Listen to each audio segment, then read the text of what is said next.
आप बोर्ड पे क्या देख रहे हो? सर्व समीका, जिसको अंग्रेजी में बोलते हैं आइडेंटिटी।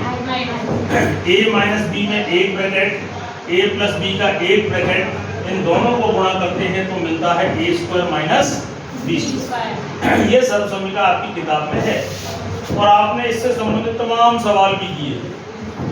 लेकिन गणित में सवाल करना एक अलग चीज है और उसका व्यवहारिक अर्थ समझना, उस सर्व समीका का, उस आइडेंटिटी का प्रैक्टिकल अर्थ समझना एक अलग चीज है। यह सर्व समीका ज्योमेट्री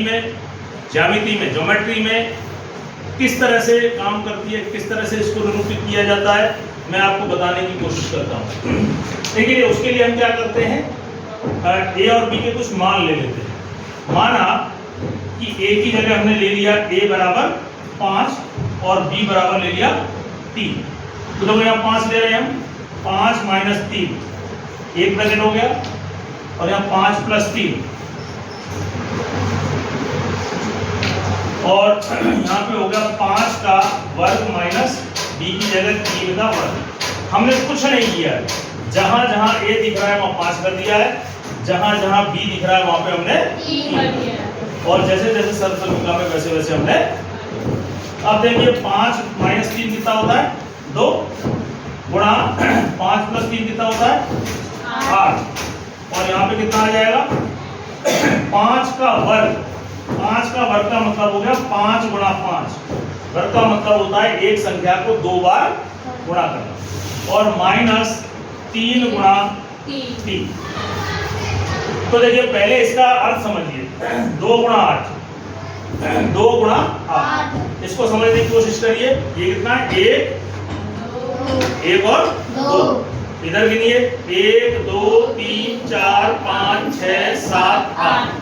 तो ये 2 मतलब चौड़ाई का और 8 लंबाई का और 2 चौड़ाई का एक आयत हो गया, 2/8, जिसकी लंबाई 8 और चौड़ाई 2। चौड़ाई कह लो, अगर ऐसे रख रहा हो तो इसे ऊंचाई भी कह सकते हो, कोई दिक्कत नहीं। 2 विमा होनी चाहिए। आयत में कितनी विमा होती है? 2, लंबाई और चौड़ाई। 2 गुणा 8 का यह एक आयत होगा। आगे आगे ऐसा देखना है। वैसे तो ये घनाभ है जो कि इसमें मोटाई है, लेकिन हम आगे आगे की बात कर रहे हैं। तो आगे आगे जो आकृति बन रही है ना, वो क्या है? आयत। 2 सेंटीमीटर चौड़ा और 8 सेंटीमीटर लंबा, ये वाली बात समझाई। और देखिए यहाँ पर इसको देखिए 1 2 3 4 5, 1 2 3 4 5, ये 5/5 का एक वर्ग है। 5 इधर और 5 इधर, क्या है? वर्ग। और ये क्या है? इसी तरह 3/3 का वर्ग। अब ये सर्व समीका काम कैसे करती है? अब इसे देखिए, ये काम कैसे करती है सर्व समीका आपकी।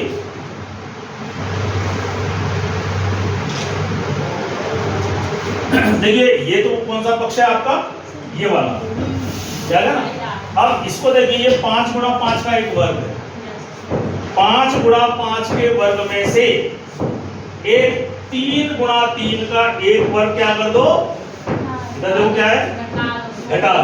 5/5 के इस वर्ग में से एक 3/3 का वर्ग हटा दो, माइनस कर दो। तो देखो मैं इसको देखिए, मैं इसको ये देखिए, इसको देखिए कितने बाई कितने का है?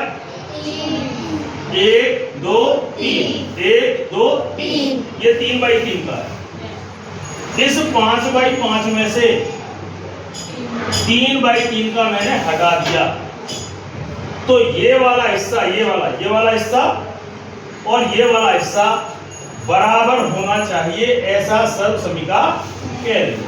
लेकिन दिखने में बराबर लग रहा है क्या? ये देखिए ये वाली चीज है और ये इन दोनों को घटाने के बाद, पूरा घटाने के बाद ये आया। अब सर्व समीका के हिसाब से ये दोनों पक्ष कैसे हैं? समान। लेकिन क्या आपको समान लग रहे हैं? लग रहे हैं? लेकिन बेटा ये समान है कैसे? देखिए मैं इसको रीअरेंज कर रहा हूं और मैं यूं लगा देता हूं। अब देखना समान है कि नहीं?